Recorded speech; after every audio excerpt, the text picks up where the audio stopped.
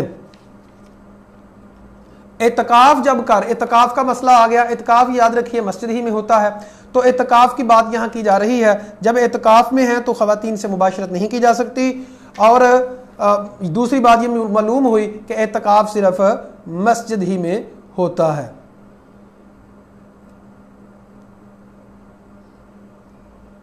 جہاد کی بات کی گئی, وَقَاتِلُوا فِي سَبِيلِ اللَّهِ الَّذِينَ يُقَاتِلُونَكُمْ وَلَا تَعْتَدُوا إِنَّ اللَّهَ لَا يُحِبُّ الْمُعْتَدِينَ.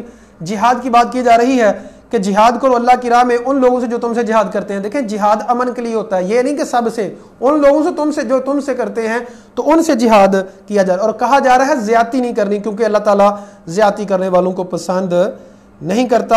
آیت نمبر 193 میں اللہ نے فرمایا جہاد کا مقصد کیا ہے, وَقَاتِلُوهُمْ حَتَّى لَا تَكُونَ فِتْنَةٌ, جہاد کرتے رہو یہاں تک کہ فتنہ رہے. فتنہ ختم ہو گیا. فتنہ کیا ہوتا ہے؟ لوگوں کو اللہ کی راہ سے روکنا, لوگوں کے مالوں کے اوپر قبضہ کرنا. جانیں محفوظ نہیں ہے, مال محفوظ نہیں ہے, تو پھر جہاد کرنا ہے. لیکن اگر فتنہ نہ ہو تو پھر جہاد نہیں کرنا.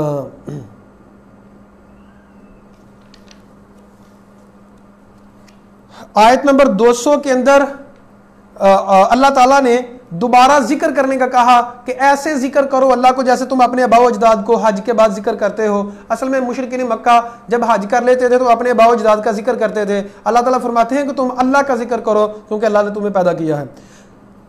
اور دوسرا یہاں یہ کہا گیا کہ کچھ لوگ صرف دنیا مانگتے ہیں, ربنا آتنا فی الدنیا وما لہ فی الآخرۃ من خلاق. ٹھیک ہے ان کو دنیا میں مل جاتا ہے, جو دنیا کے لیے کوشش کرتا ہے اس کو ملتا ہے. یہ یاد رکھیے گا دنیا تحت الاسباب ہے, جو جتنی کوشش کرتا ہے اللہ اس کو دیتا ہے. لیکن کچھ لوگ ہیں جو دنیا بھی مانگتے ہیں آخرت بھی مانگتے ہیں, تو اللہ تعالیٰ فرماتے ہیں ایسے لوگوں کے لیے نصیب ہے جو انہوں نے کمایا. تو یہاں سب سے بہترین دعا کی نشاندہی کی گئی, ہمیں دنیا میں بھی بہترین مانگنا ہے اور آخرت میں بھی. ربنا آتنا فی الدنیا حسنہ, اے اللہ ہمیں دنیا میں بھی اچھائیاں عطا فرما اور آخرت میں بھی اچھائیاں عطا فرمانا. وقنا عذاب النار, اور اے اللہ ہم سب کو جہنم کی آگ سے بچانا. اس کے مزید آگے ایڈ کر سکتے ہیں وقنا عذاب القبر, وقنا عذاب الحشر, وقنا عذاب المیزان.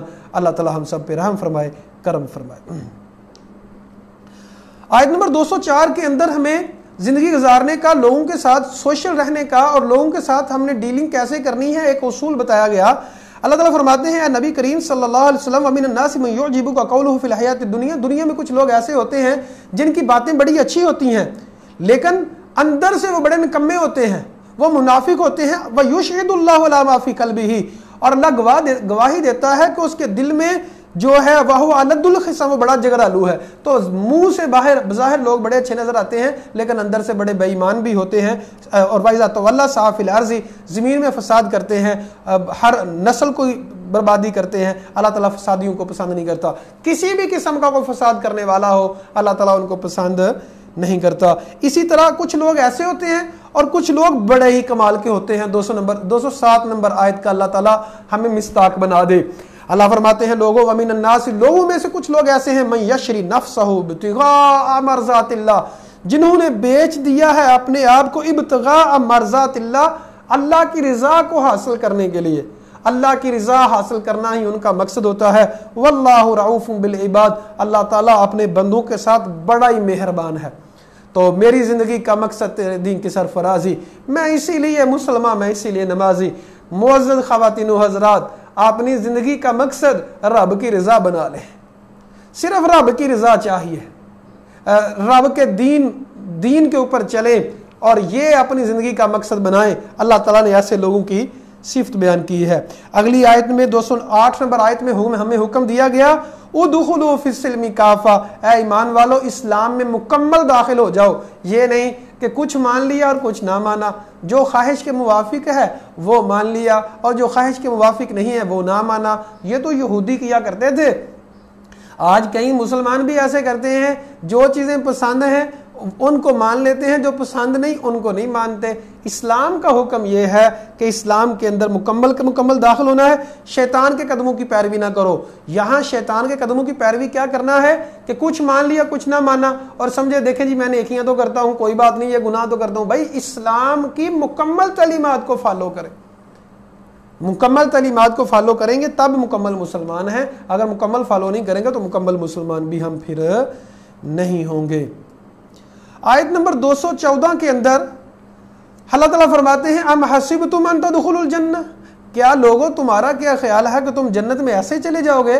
ولما یاتکم، اور ابھی تک تمہارے پاس ان لوگوں کی مثال نہیں ہے جو تم سے پہلے تھے، مستہم البأساء، ان کو تنگیاں آئیں، تکلیفیں آئیں، وزلزلوا، اور ان کو ہلا دیا گیا، یہاں تک اس وقت کے رسول نے بھی کہا متی نصر اللہ، مدد کب آئے گی؟ الا ان نصر اللہ قریب، خبردار مدد قریب ہے۔ تو آزمائشیں بہت ہوں گی۔ نبی کریم صلی اللہ علیہ وسلم کے صحابہ کے اوپر جب مکہ میں بہت زیادہ ظلم و ستم کیا جاتا تھا تو نبی صلی اللہ علیہ وسلم کے پاس آ کے صحابہ نے شکایت کی، کہا یا رسول اللہ ہمارے اوپر اتنی آزمائشیں کی گئی ہیں تو آپ دعا کیوں نہیں کرتے؟ تو نبی صلی اللہ علیہ وسلم نے بھی اسی آیت کی طرف اشارہ کیا اور کہا کہ تم سے پہلے لوگوں کو آرے کے ساتھ چیر دیا جاتا تھا، سرے عام اور ابلتے ہوئے تیل میں ڈال دیا جاتا تھا۔ تو نبی صلی اللہ علیہ وسلم نے فرمایا کہ یہ تو آزمائشیں ہیں، حق والے لوگوں کے اوپر آتی ہیں، پریشانیاں ہیں۔ تو یہ پیچھے بھی ہم نے پڑھا، اور اللہ تعالیٰ قرآن مجید میں دوسری جگہ پہ فرماتے ہیں لقد خلقنا الانسان فی کبد، انسان کو مشقت میں پیدا کیا گیا ہے۔ یہ دیکھیں پیدائش سے لے کے جب پیدائش ہوتی ہے تو ماں کو کتنی سخت تکلیف ہوتی ہے اور بچے کو کتنی سخت تکلیف ہوتی ہے۔ کئی مائیں تو فوت ہو جاتی ہیں پیدائش کے مرحلے میں، اب اور جب انسان فوت ہوتا ہے تو پھر بھی تکلیف ہوتی ہے۔ تو بچپن ہے، جوانی ہے، بڑھاپا ہے، زندگی پھولوں کی سیج نہیں ہے، اس میں آزمائشیں ہیں، پریشانیاں ہیں۔ کیوں؟ دنیا سجن المومن و جنت الکافر، دنیا مومن کے لیے قید خانہ، کافر کے لیے جنت ہے۔ اب قید جو ہے وہ پھر مزے سے تو نہیں گزاری جا سکتی، مزہ کہاں ہے؟ وہ جنت میں ہے۔ جنت کی جناب وساریو الی مغفرۃ من ربکم، جنت کو پانے کی کوشش کرے تو اس میں پھر مزہ ہی مزہ ہے، اس میں پھر لذت ہی لذت ہے۔ اللہ تعالی ہم سب کو جنت الفردوس عطا فرمائے۔ آیت نمبر 216 اگر آپ لوگوں کو سمجھ آ گئی تو آپ لوگوں کو زندگی گزارنے کا بہت بڑا اصول مل جائے گا۔ 216 نمبر آیت میں اللہ فرماتے ہیں کتب علیکم القتال، تمہارے اوپر جہاد فرض کر دیا گیا ہے، وَهُوَ كُرْهُ لَكُمْ، وہ تمہیں ناپسند ہے۔ اب اللہ فرماتے ہیں وَعَسَىٰ أَن تَكْرَهُوا، جہاد کب فرض ہوتا ہے؟ جب کافر مسلمانوں کے علاقے کے اوپر حملہ کر دیتے ہیں یا پھر اسلامی حکومت آرڈر جاری کر دیتی ہے کہ اب سب کے لیے جہاد کرنا جو ہے فرض ہے، تو اس وقت جہاد فرض ہو جاتا ہے۔ تو اللہ تعالیٰ فرماتے ہیں کہ عسیٰ لوگوں جہاد کرنا تمہیں ناپسند ہے، ایک اصول سمجھ لو، وَعَسَىٰ أَن تَكْرَهُوا شَيْئًا، ہو سکتا ہے تم ایک چیز کو ناپسند کرتے ہو وہ تمہارے لیے بہتر ہو، وَعَسَىٰ أَن تُحِبُّوا شَيْئًا، ہو سکتا ہے ایک چیز سے تم بڑی محبت کرتے ہو، وَهُوَ شَرٌّ لَكُمْ، وہ تمہارے لیے ناپسند ہو، شر ہو، وَاللَّهُ يَعْلَمُ وَأَنتُمْ لَا تَعْلَمُونَ، اللہ جانتا تم نہیں جانتے۔ اب دیکھیں یہ کورونا کی وبا جو ہے، اب ہمیں یہی سمجھ آ رہی ہے کہ ہمارے لیے بہت مشکلات پیدا ہو گئی ہیں، کاروبار بند ہو گئے، بیماریاں بہت زیادہ آ گئیں، لیکن ہو سکتا ہے اس میں بہتری ہو۔ انوائرمنٹل سائنس والے کہہ رہے ہیں کہ اوزون طے جو تھی جو سورج اور زمین کے درمیان ہے وہ بہت بہتر ہو گئی، ریپیئر ہو گئی ہے، ماحول بہت بہتر ہو گیا ہے، سمندر صاف ہو گیا ہے، ہماری فضا صاف ہو گئی ہے۔ یہ ایک نقطہ ہے، پتہ نہیں اللہ کریم کو کیا منظور ہے، وہ اللہ کی اللہ ہی جانے۔ ہم نے کیا کہنا ہے؟ رضیت باللہ ربا وبالاسلام دینا وبمحمد نبیا، میں اللہ سے ایز اے رب راضی ہوں، اسلام سے ایز اے دین راضی ہوں، اور محمد سے ایز اے نبی راضی ہوں۔ جو نبی کریم صلی اللہ علیہ وسلم نے تعلیمات دی میں راضی ہوں، جو اللہ نے تعلیمات دی میں راضی ہوں، جو اسلام کی تعلیمات ہے میں راضی ہوں۔ ہم نے کیا کہنا ہے؟ قدر اللہ وما شاء فعل، بڑا ہی سکون ہے اس میں۔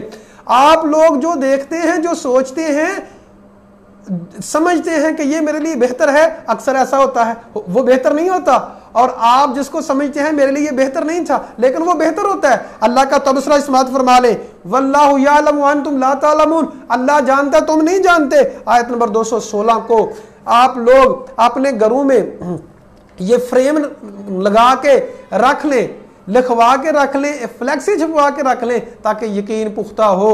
ایک نقطہ یاد رکھیے گا، ایک جملہ یاد رکھیے گا، اگر آپ کسی معاملے کو جس طرح چاہتے تھے ویسے ہو گیا جیسے چاہتے تھے، ٹھیک ہے، خوش ہوں، شکر ادا کریں، لیکن اگر ویسا نہیں ہوا جیسا آپ چاہ رہے تھے تو زیادہ خوش ہوں۔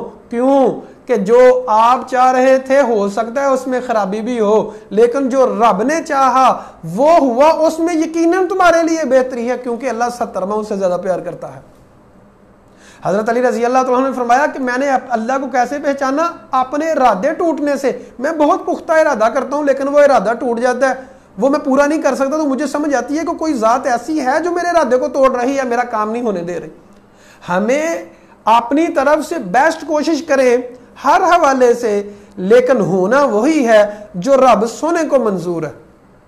جو رب سونے کو منظور ہے وہی ہوگا، اور اللہ تعالیٰ جو کرے گا بہتر کرے گا، ہمارا یہ یقین ہونا چاہیے۔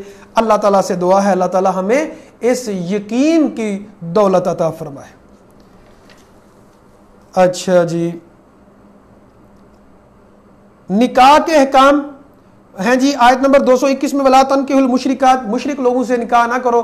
اہل کتاب سے نکاح کرنا جائز ہے، لیکن اگر نکاح کوئی کرتا ہے، اگر کسی کو ڈر ہے ایمان کا، مومن مل جاتی ہے تو مومن سے کرنا چاہیے، لیکن مشرک سے نکاح کرنا اگر حالت جنگ میں ہے تو پھر جائز نہیں ہے۔ اللہ فرماتے ہیں کہ مومن لونڈی بہتر ہے آزاد مشرکہ سے، چاہے اس کا حسن تمہیں اچھا لگے، لیکن جو مشرک یہ اہل کتابیں ہیں تو یہ بھی مشرک عیسائی اور یہودی، لیکن ان سے نکاح کرنے کو جائز کہا گیا ہے۔ اچھا جی، آیت نمبر 222 حیض مینسز کے حوالے سے ہے۔ یاد رکھیے گا مینسز جو ہے، دیکھیں اس میں کوئی بعض لوگ جو ہیں اس ایشو کو اتنا اٹھاتے ہیں اور بہت زیادہ اس طرح کی باتیں کرتے ہیں۔ یاد رکھیے گا مینسز جو خواتین کو آتے ہیں یہ اللہ تعالیٰ کا ایک نظام ہے۔ نبی کریم صلی اللہ علیہ وسلم کے سامنے اس کو ڈسکس کیا گیا، آپ صلی اللہ علیہ وسلم نے فرمایا کہ اللہ تعالیٰ نے یہ خواتین کے اوپر لکھ دیا ہے، ظاہری بات ہے آگے نسل کو چلانے کے لیے یہ ایک نظام اللہ نے بنایا ہے، معاملہ بنایا ہے۔ یہودی کیا کرتے تھے، جب خواتین کو مینسز آتے تھے تو ان کو علیحدہ رکھ دیتے تھے۔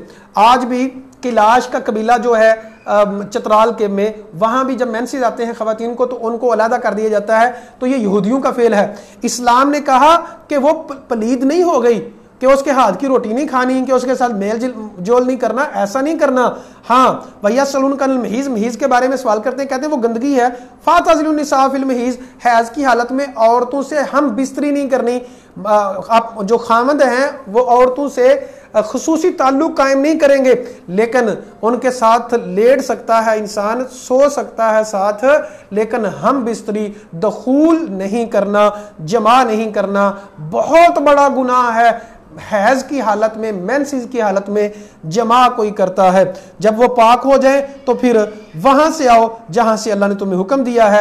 اللہ تعالیٰ پاک رہنے والوں سے، توبہ رہنے کرنے والوں سے اور پاکیزہ رہنے والوں سے بڑی محبت کرتا ہے۔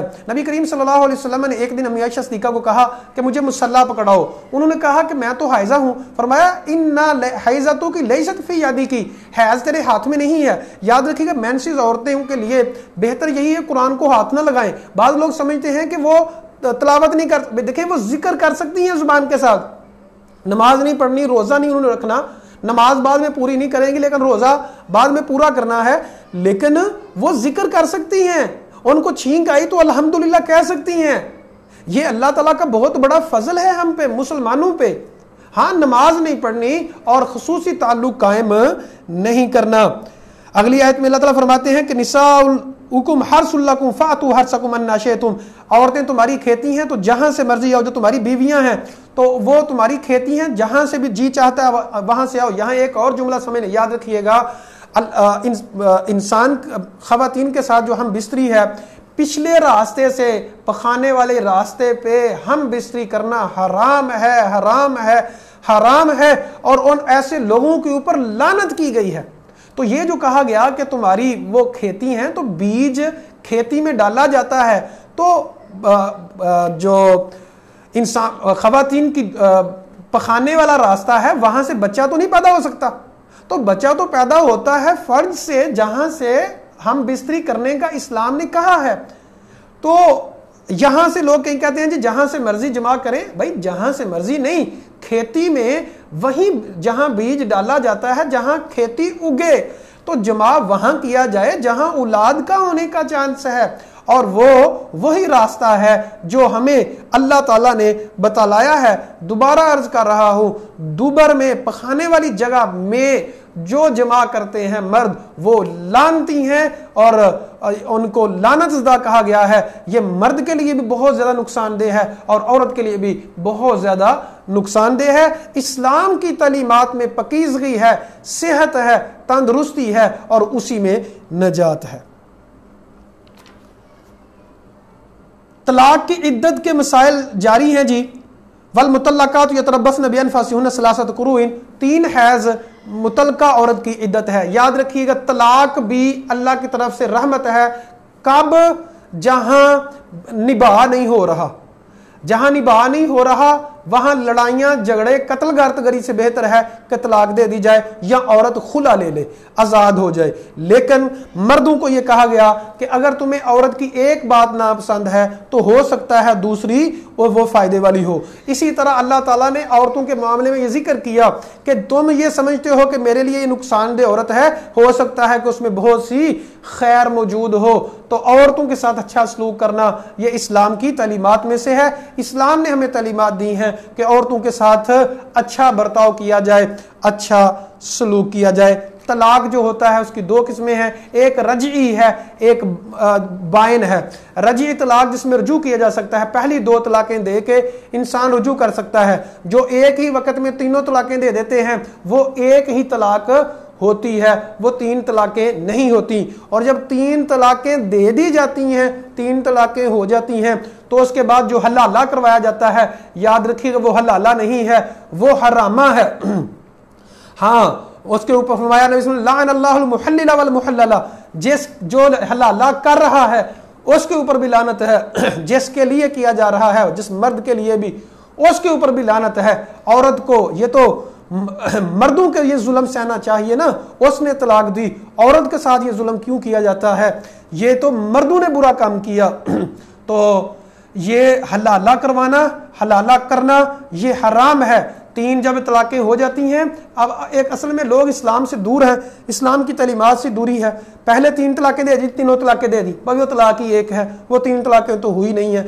اب پھر حلالہ کی طرف چل پڑتے ہیں، یہاں تانی بگڑی ہوئی ہے، سارے احکامات ہم اسلام کے خلاف کرتے ہیں، اور پھر ہمیں اسلام یاد آ جاتا ہے۔ تو بیسک تعلیمات ہی ہمیں اسلام کی سمجھنی چاہیے کہ طلاق جو ہے وہ اگر کسی نے دینی ہے تو 1 طلاق دینی چاہیے، 3 دینی ہی نہیں چاہیے۔ اگر کوئی 3 دے دیتا ہے تو وہ 1 طلاق ہوتی ہے۔ اب اگر 3 طلاقیں کسی نے دے دی تو یہ میاں بیوی آپس میں نہیں رہ سکتے، ان کا نباہ نہیں ہو سکتا۔ صرف ایک صورت ہے نباہ کی، کہ وہ عورت کی کسی جگہ اور شادی ہو اس نیت کے ساتھ کہ میں نے نباہ کرنا ہے، 1 دن کے لیے 2 دن کے لیے نہیں، یہ بہت بڑی بغیرتی ہے، یہ فحاشی ہے، یہ عریانی ہے، یہ اسلام میں جائز نہیں ہے۔ تو اس نیت سے اس عورت کی شادی آگے کی جائے کہ وہ نباہ کرے، اگر وہاں نباہ نہیں ہو سکا وہ وہاں سے طلاق ہوگی 3 مہینے عدت کے بعد۔ پھر یاد رکھیے گا جو عام عورت ہے جس کو طلاق دی جائے 3 مہینے اس کی عدت ہے، 3 حیض، 3 دفعہ جب حیض آئے گا تو وہ عدت ہے، 3 مہینے کہہ لیں۔ اور جو پریگنٹ ہے، حاملہ ہے، وضع حمل، اس کی عدت ہے۔ آگے اللہ تعالیٰ نے بتایا جس کا خامد فوت ہو جاتا ہے اس کی عدت 4 مہینے اور 10 دن ہے۔ تو اللہ تعالیٰ نے فرمایا کہ اب اگر عورتوں کو طلاق دے دو تو پھر اگر عورتیں طلاق ہو جاتی ہے، وہ خامد کے پاس صلح کرنا چاہتی ہے تو ان کو روکو نہیں، ہرگز بھی نہیں روکنا چاہیے۔ تو یہ طلاق کے احکامات دیے جا رہے ہیں۔ ابھی جو موجودہ وبا ہے کرونا کی، اس سے ملتی جلتی آیت 243 نمبر آیت، 243 نمبر آیت آج کے حالات کے ساتھ بڑی ہی ریلیٹڈ آیت ہے۔ پہلے اس کو سمجھ لیں، پھر میں آپ کو موجودہ حالات کے ساتھ اس کو ریلیٹ کر کے بتاتا ہوں۔ الم تر الی الذین خرجوا من دیارہم وهم الوف حذر الموت، اے نبی آپ نے ایسے لوگوں کو دیکھا ہے جو گھروں سے نکلے، وہ ڈرے ہوئے تھے موت سے، تو وہ موت سے ڈر کے گھروں سے نکل گئے۔ اللہ نے کہا مر جاؤ، ان سب کو مار دیا، پھر دوبارہ زندہ کیا۔ بنی اسرائیل کے اندر ایک شہر میں وبا آئی تھی طاعون کی۔ طاعون جس طرح یہ کرونا ہے اسی طرح طاعون ہوتا ہے کہ یہ تو چھاتی کے اوپر حملہ کرتا ہے، اس سے بھی انسان اور انسانوں کے انسان دنوں میں بہت زیادہ مر جاتے ہیں۔ طاعون کے بارے میں اسلام کا حکم یہ ہے جہاں طاعون پھیلتا ہے وہ لوگ باہر نہ جائیں۔ کرنٹینہ جو سسٹم ہے ابھی جو کیا جا رہا ہے، ابھی تو ہماری گورنمنٹ نے بھی ویسے نہیں کیا، پوری دنیا نے ویسا نہیں کیا جو اسلام کا حکم ہے۔ اگر ویسا کرتے تو اتنا زیادہ یہ نہ پھیلتا۔ اسلام کے احکامات کیا ہیں کہ اگر طاعون پھیلتا ہے، وبا بیسیکلی وبا ایسی جو آگے ایک سے ایک کو لگتی ہے، تو لوگ وہاں نہ جائیں باہر کے، اور اس شہر کو بند کر دیا جائے۔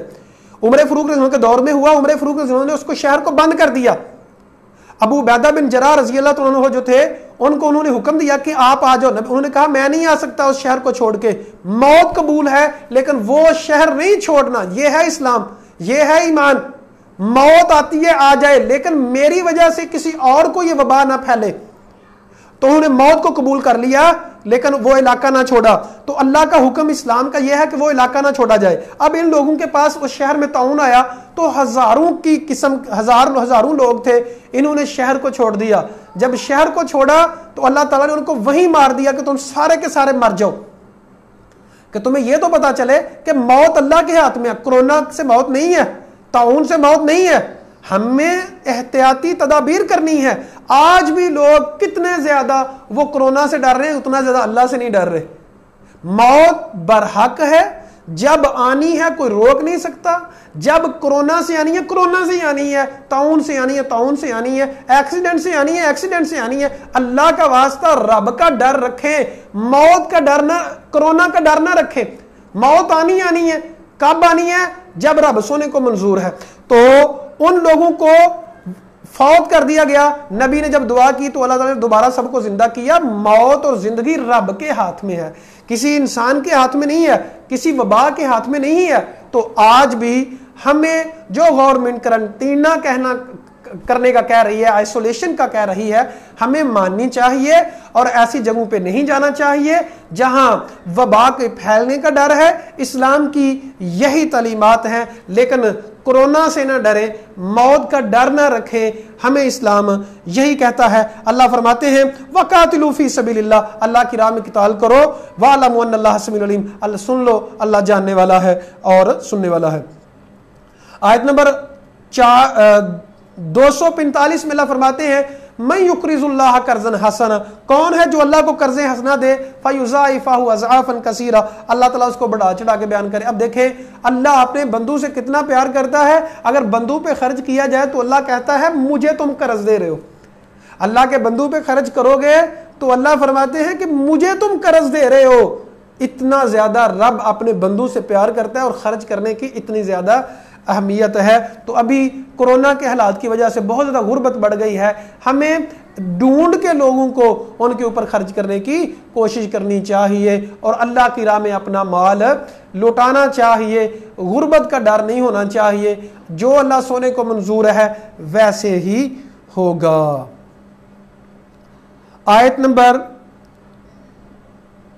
246 کے اندر اللہ تعالیٰ نے ہمیں یہ میسج دیا ہے کہ اللہ جسے چاہتا ہے بادشاہ دیتا ہے، اس کے لیے مال کا ہونا ضروری نہیں ہے، جسمانی طاقت کا ہونا ضروری نہیں ہے۔ آیت نمبر 250 کے اندر بنی اسرائیل کے ایک واقعے کا ذکر ہے کہ بنی اسرائیل میں جب جہاد کرنے کے لیے نکلے تو انہوں نے، نبی نے طالوت کو بادشاہ بنایا۔ جلود کافروں کا بادشاہ تھا۔ داؤد علیہ السلام اس لشکر کے اس وقت سپاہی تھے۔ داؤد علیہ السلام نے کافروں کے لشکر کو قتل کیا۔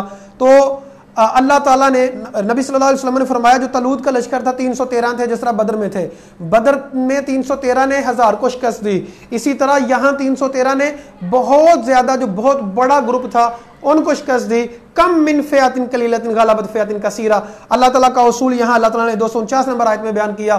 کتنی دفعہ ایسا ہوا ہے کہ چھوٹی جماعتوں نے بڑی جماعتوں کو شکست دے دی، یہ اللہ کے ہاتھ میں ہے۔ اللہ کے اوپر جو توکل کرتے ہیں، ایمان پختہ ہوتا ہے، اللہ تعالیٰ ان کو فتح عطا فرماتے ہیں، جیسے اللہ تعالیٰ نے قرآن مجید میں دوسری جگہ پہ فرمایا وَأَنْتُمُ الْأَعْلَوْنَ إِن كُنتُم مُؤْمِنِينَ، اگر تم مومن ہو غلبہ تمہارا ہی ہوگا۔ آج بھی غلبہ ایمان کا، اسلام کا اور مسلمانوں کا ہوگا۔ مسئلہ ہمارا ہے، ہمیں مومن بننے کی ضرورت ہے، ہمیں مسلمان بننے کی ضرورت ہے، اور ایسے مسلمان بننے کی ضرورت ہے جو شریعت کے مطابق نام کے نہیں کام کے مسلمان جب ہم بن جائیں گے، غلبہ ہم مسلمانوں کا ہوگا۔ اللہ تعالیٰ سے دعا ہے، اللہ تعالیٰ جن جن لوگوں نے ہمارا یہ درس سنا، اللہ تعالیٰ ان سب کو خصوصی رحمت سے نوازے، فضل کرے، کرم فرمائے، اس میسج کو سنیں اور لوگوں کے ساتھ زیادہ سے زیادہ شیئر کریں۔ جزاکم اللہ خیرہ وحسن الجزا فی الدنیا والآخرہ، بارک اللہ فیکم اجمعین۔